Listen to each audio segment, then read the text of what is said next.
Les dernières consignes de Robert Nouzaré dans les vestiaires du Sporting Club de Bastia. Les bas de femmes, Jean-Michel, pour lutter contre le froid. Oui, c'est très moderne comme procédé parce qu'il y en avait d'autres beaucoup plus simples. Hein. On mettait une noix de Dolpic sur chaque pied, puis on passait les pieds sous de l'eau chaude et puis on séchait tout ça. Et je vous assure, vous aviez les pieds chauds pendant 90 minutes. S'il en parle, Robert Nouzaré, c'est tout simplement parce qu'il n'a pas fait chaud. Et puis en plus, il y a beaucoup d'humidité. Alors que l'on revoit des retrouvailles entre anciens Nantais au milieu, Piocel. Sébastien Piocel qui est aujourd'hui sur le banc. Voilà, avec Sylvain Armand. Les joueurs qui s'apprêtent donc à sortir dans le couloir qui mène sur la pelouse. Et on va en profiter pour vous présenter la composition des équipes, en commençant par celle du Sporting Club de Bastia. Du classique, Jean-Michel, par rapport à l'équipe qui a battu 3 en championnat. Oui, mais quelques changement par rapport au début de saison. On sait bien que Pinto a été écarté après la sévère défaite à Lens, de même d'ailleurs que Ferreira qui avait été expulsé, qui avait été suspendu. Le capitaine Nalis n'est pas là. Retour de Jeune-Champ qui, en même temps que la place de Nalis, reprend le brassard de capitaine. Par contre, eh bien, c'est du classique en attaque puisque Tony Vérel sera assisté de Dieuze, l'ancien Toulousain, alors que du côté de Nantes, là aussi il y a pas mal de changements. Michael Landreau est remplacé par Grondin, Delomo remplace Fabry. Disparition aussi de Stéphane Ziani. Disparition d'Armand en tant que titulaire, remplacé par Ateba. Et puis deuxième apparition d'Ateba dans le groupe pro. Et puis surtout, reconstitution d'une ligne d'attaque qui a peut-être bien manqué au FC Nantes depuis le début de la saison. Moldovan, Bonilla, d'autant que André, lui, est toujours avec des béquilles. Et il a quand même fait le déplacement, Pierre-Yves André, puisqu'il était hier présent dans l'hôtel du Football Club Nantes Atlantique. Puisqu'il était à Bastia l'an passé, qu'il a laissé de bons souvenirs.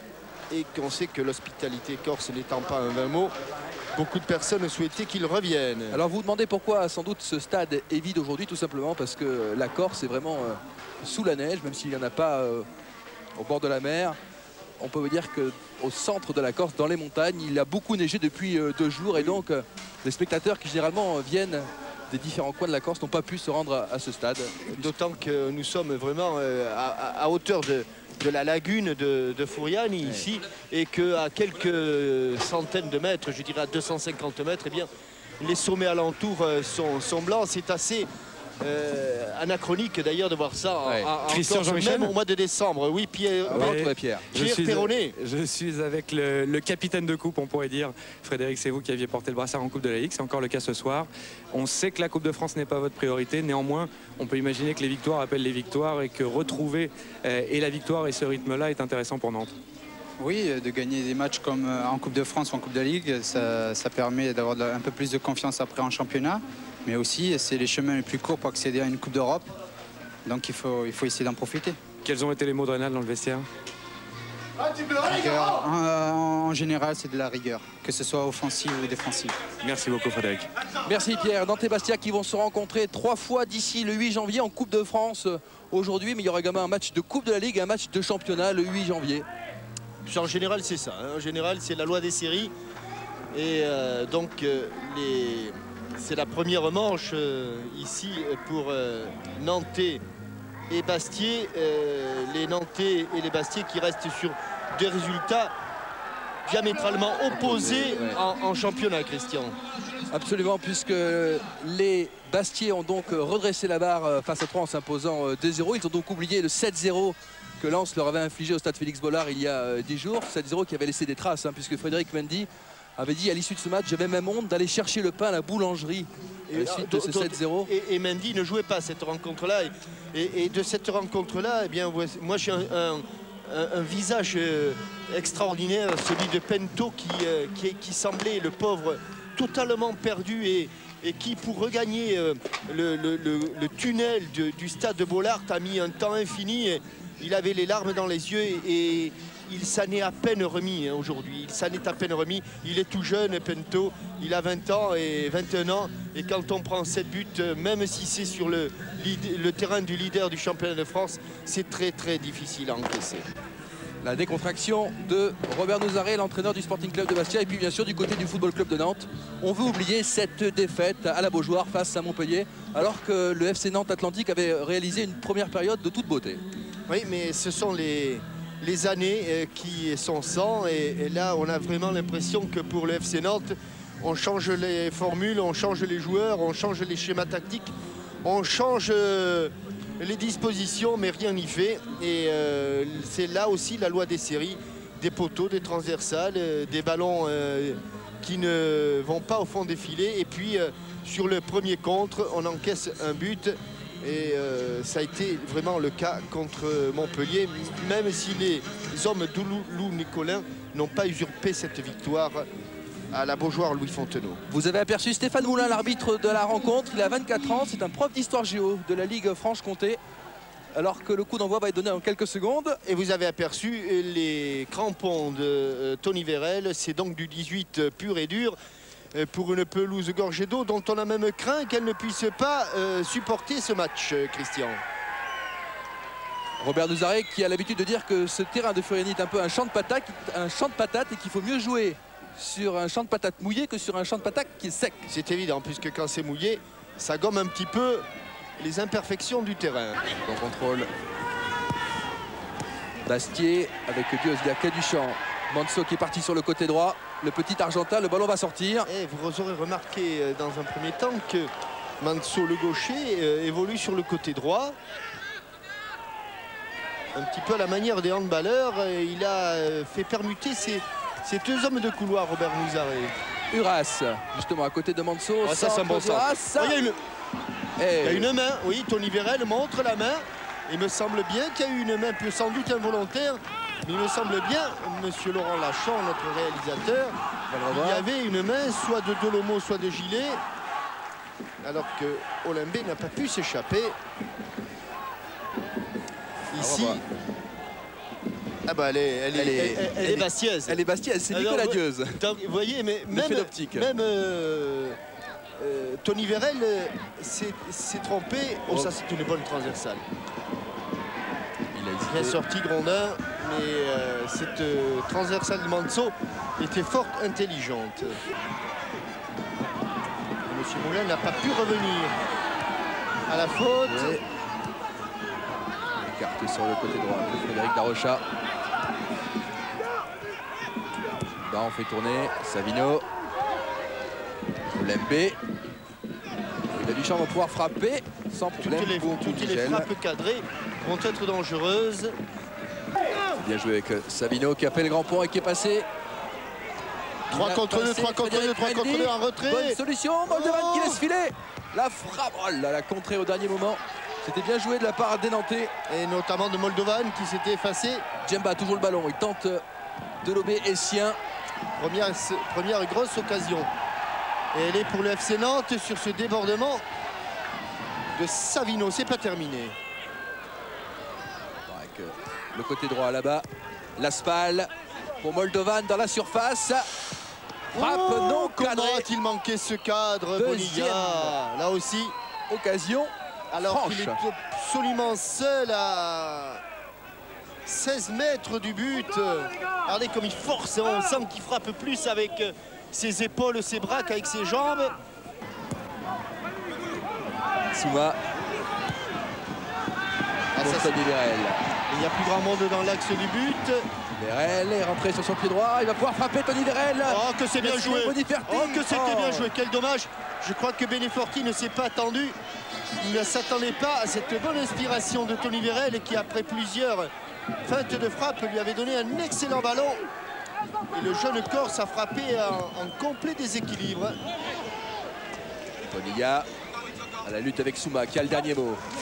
Parler Souma, Dieu. Pour Essien qui sera un petit peu court. La récupération de Bonilla qui change tout là-bas pour Darocha qui a du champ. Le ballon va-t-il sortir? Non, Darocha sera le premier. Il y a Moldovan au point de pénalty. De Darocha et Uras qui met en corner. Beaucoup d'occasions, beaucoup de situations dangereuses devant les buts, surtout d'ailleurs devant les buts de Bastia. Mais regardez comme c'était bien joué cette feinte de frappe et ce petit extérieur du pied et le ballon qui est trop loin du pied d'appui de Beneforti qui ne peut donner ni force ni précision. On est déjà au corner, toujours aussi bien frappé.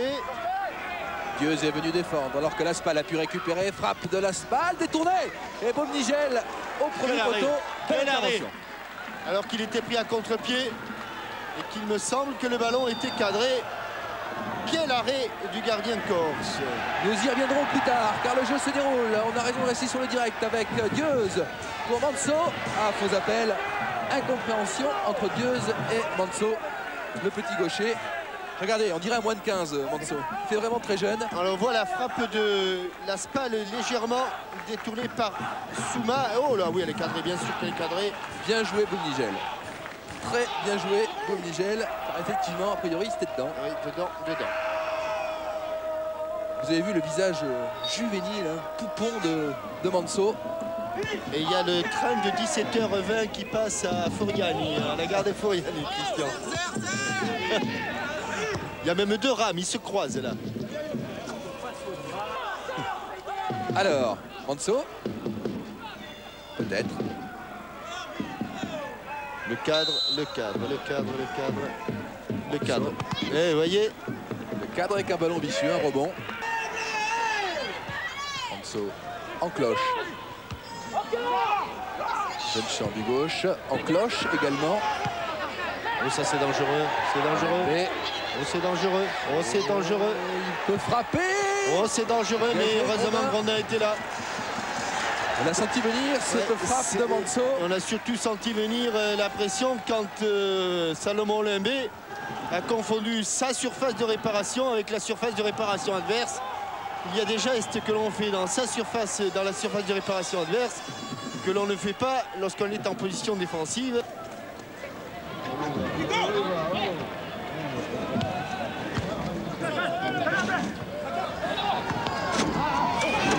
Ballon perdu avec Essien. Pour Nicolas Dieuze qui n'est pas en jeu, il y a Manso. Ballon bien donné. Du gauche peut-être Manso, une balle de but. Et c'est au fond avec l'aide du poteau. Et c'est le meilleur joueur de ce début de match qui est récompensé. Damian Manso, 1-0. À noter aussi, c'est lui qui est au départ. C'est lui qui récupère le ballon, perdu par les Nantais. Et c'est lui qui donne un bon ballon à Dieuze. À noter quand même cette bonne balle de Dieuze. Mais le reste n'est pas facile, le bon contrôle de ce petit surdoué. Alors qu'on a aperçu la joie de Michel Troin, l'adjoint de Robert Nouzaré. Dieuze, bon ballon, bien donné. Hein. Avec Manso, contrôle. Et le brin de réussite des Bastiers avec ce poteau rentrant, comme on le dit quand on joue entre gamins.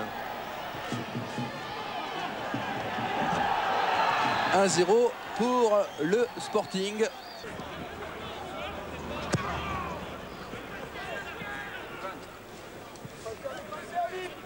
Parce qu'il dort. Parce qu'il dort. J'ai l'impression. Parce qu'il dort, oui. On a entendu. Oh, ça y est. J'ai l'impression qu'il y a une blessure de. Oh, c'est le but. Oh là là. Comment il l'a mis en... Il est en déséquilibre arrière, Nicolas Dieuze. Balle de 2-0. À position bizarre pour Dieuze. Il n'arrive pas à rabattre, à se matcher son ballon. Hein. Il n'arrive pas à le dominer. Ça passe quand même pas loin. Hein. Ça passe quand même pas loin. Une balle de 2-0 pour Bastia. Vous disiez, Pierre? Oui, excusez-moi, une petite blessure d'amour-propre pour Cédric Uras, visiblement, qui est rentré directement au vestiaire et qui ne voulait absolument rien dire. Et il me semble que j'ai entendu Robert Nouzaré répondre à une question. J'ai entendu pour vous. Il disait « parce qu'il dort ».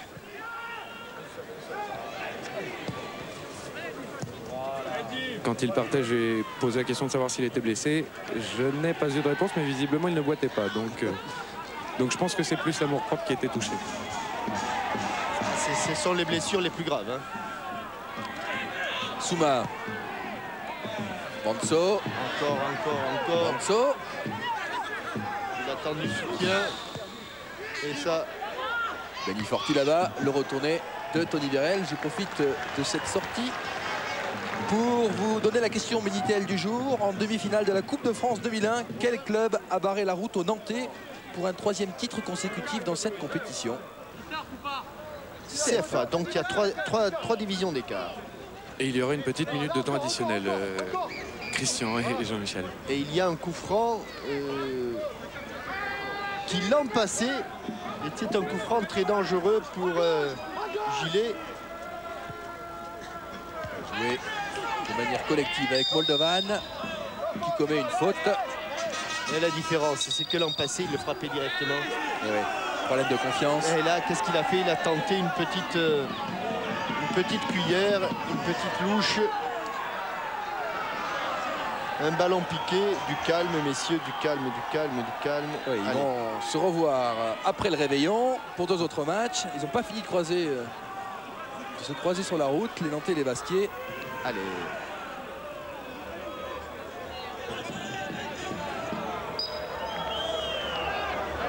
Mais je pense que les Nantais échangeraient une victoire en championnat contre 2 défaites en Coupe de la Ligue en Coupe de France, Jean-Michel. Enfin, vous savez, dans la situation dans laquelle ils sont, je pense que toutes les victoires sont bonnes à prendre. Et on va en parler pendant le repos. 1-0 à la mi-temps donc entre Bastia et Nantes. 1-0 pour le Sporting. Une page de pub et on se retrouve pour la seconde période avec Pierre peut-être, oui. Oui, juste un petit mot avec Reynald de Noix. Reynald, 1-0 pour Bastia, une domination territoriale plutôt corse. Comment renverser la vapeur? En se faisant pas bouffer dans certains duels et sur certaines actions, je dirais, qui sont trop facilement maîtrisables quand on a le ballon, à l'image du but d'ailleurs qu'on a concédé, c'est-à-dire qu'on a une touche à 60 mètres de notre but et quelques secondes après le ballon est au fond. Ça me paraît tellement évident qu'il n'y a pas d'autre chose à faire. Merci Reynald. Merci Pierre, bon courage aux Nantais. Donc une petite page de pub et on se retrouve pour la seconde période de ce match. Entre Bastia et Nantes. A tout de suite. Bon les gars, nous avons eu des situations ici, on était mené à la mi-temps ou à l'extérieur où je suis resté très calme parce que je sentais l'équipe, je sentais un état d'esprit. Là c'est un état d'esprit de match amical que vous avez fait le match là. Oh c'est insuffisant ça, on ne peut pas se permettre nous. Hein. Moi je vous le dis, on ne peut pas se permettre. Et en plus dans un match de coupe, on n'avait même pas besoin d'en parler de ça. Bon vous avez rétabli la situation, mais attention en deuxième mi-temps. Hein. Les gars, oh, il faut être plus agressif, il faut être plus concentré, il faut être plus attentif.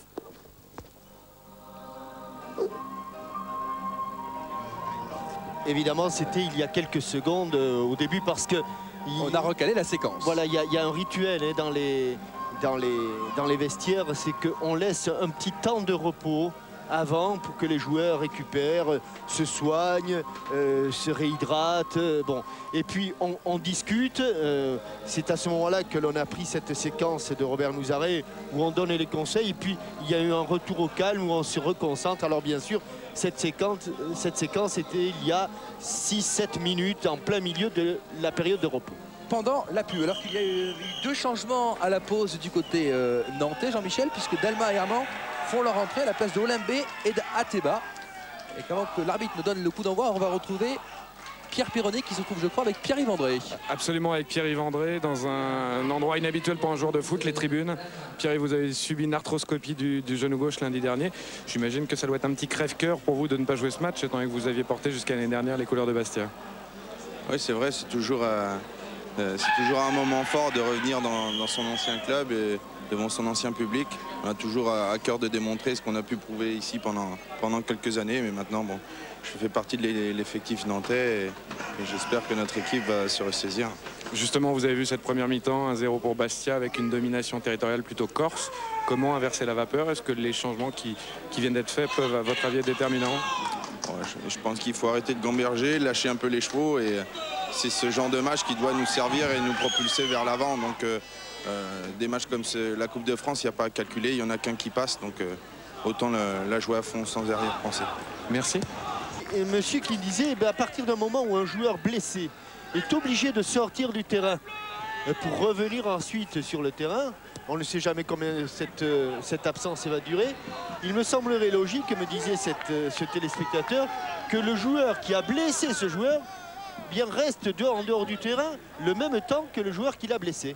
De façon à ce que ce ne soit pas l'équipe qui a le joueur blessé qui soit sanctionnée. C'est pas idiot, Jean-Michel, à condition qu'il n'y ait pas de simulation. Parce que si un joueur qui simule face à Zizou, vous mettez Zizou sur la touche alors qu'il n'a peut-être rien fait. Vous voyez ce que je veux dire? Oui, enfin là vous partez du principe que les joueurs sont des tricheurs. Non, je pars du principe que dès lors que l'on demande à un adversaire direct de sortir, attention à ce ballon de Bonilla. Mais c'est dans l'esprit, c'est très bien vu, je suis complètement d'accord avec vous. Bon.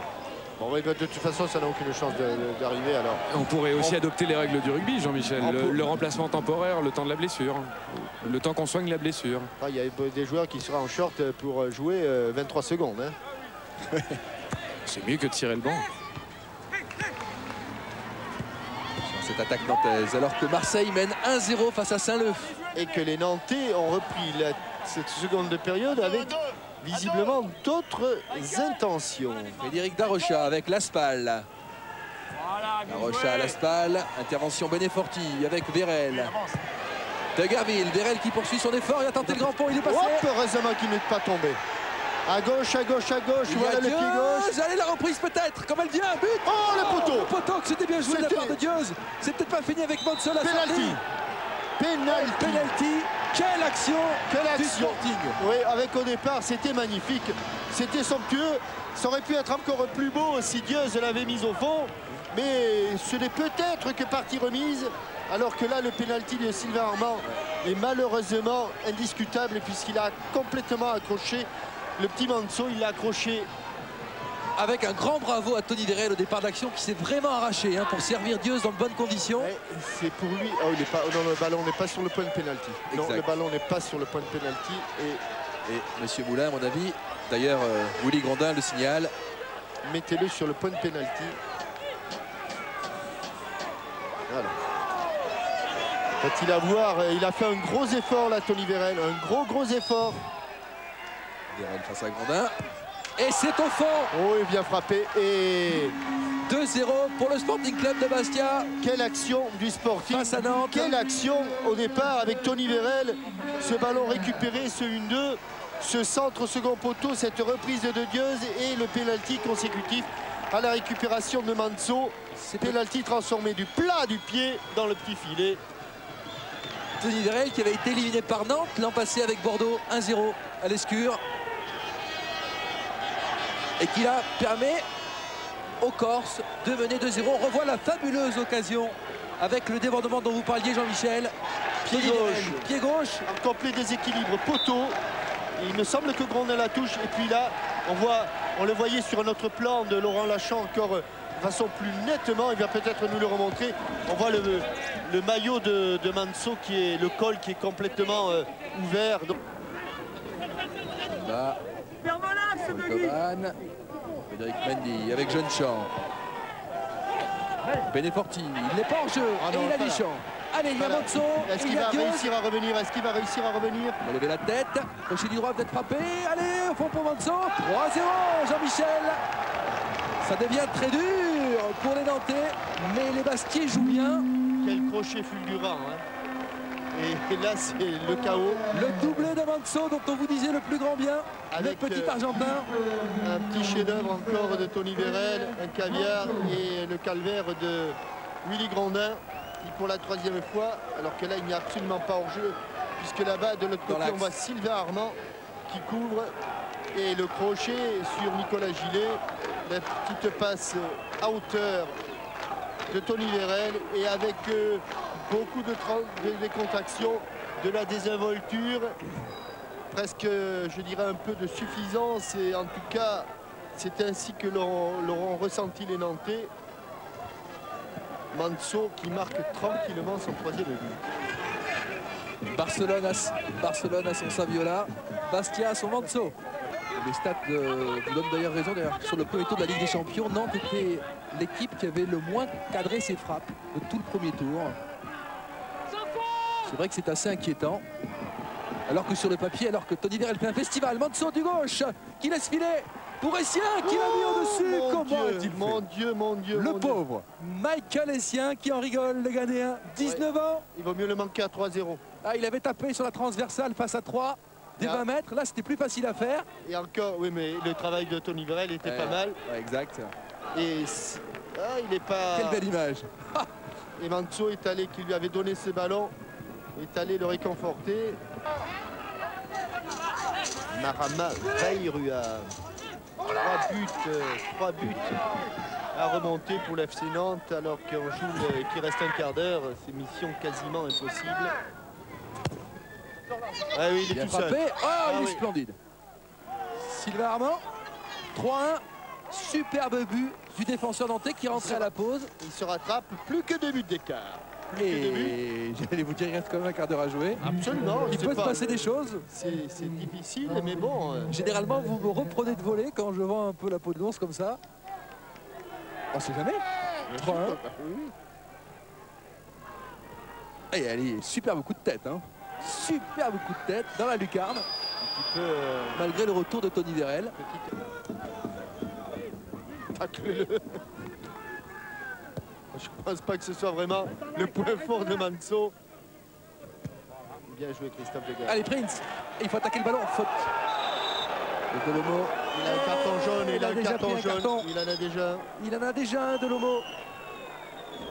Deuxième carton jaune, synonyme de rouge pour Pascal Delomo qui doit quitter le terrain. Les Nantais vont terminer les 10 dernières minutes à 10.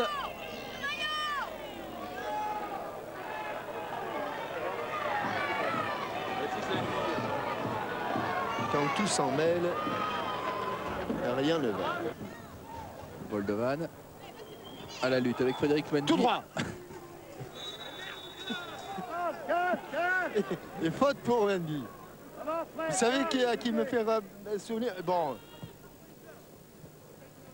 C'est le Osvaldo Piazza des années 2000. Ah, c'est un beau compliment que vous lui faites. Ballet. Allez, frappe. Frappe du gauche, contré, bon Nigel sans problème. Bien frappé.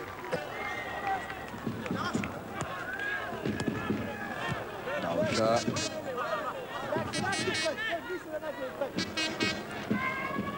Savino. Pour le moment, ils ont été un instant à neuf, les Nantais. Dalma. Dalma. Et cette fois, c'est fini, Jean-Michel, sur la victoire de Bastia. 3-1 face à Nantes. Belle et convaincante qualification avec un grand joueur, Manso, qui a fait la différence. Auteur de 2 buts. C'était du beau spectacle. Le voilà, Damian Manso, l'Argentin, héros de cette partie. La suite des 32e de finale de Coupe de France demain dans Téléfoot dans quelques minutes. Qui veut gagner des millions avec Jean-Pierre Foucault. On vous souhaite une excellente soirée sur TF1. Bonsoir. Bonsoir à tous.